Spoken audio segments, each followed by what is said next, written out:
Hi, it's Jason from Against the Grain. I wanted to share another technique with you that I've been using a lot lately that's also one of my favorites.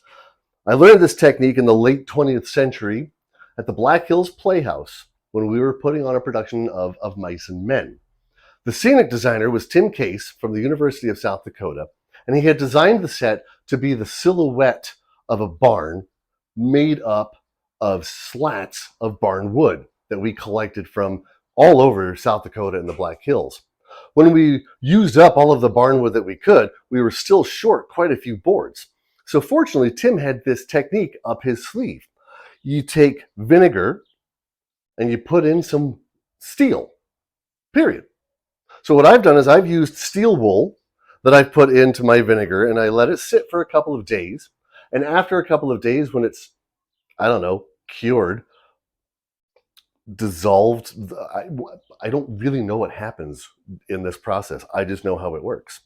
Then you take it, you just brush it on, and within minutes, you'll see the change in your board, and your board will look aged and older. A lot of times, folks that make barnwood frames will use this technique to cover up those bright white gashes where they had to cut the board. And I use it frequently for pieces because I just think it looks cool.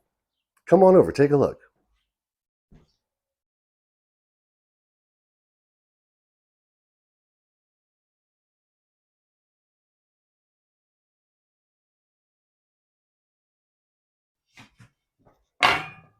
Here, take a look. In just 3 minutes, I have aged this wood 20 years. I think it's really cool. Well, that's all for today. Thanks for joining me. And remember, if you want something a little different, go against the grain.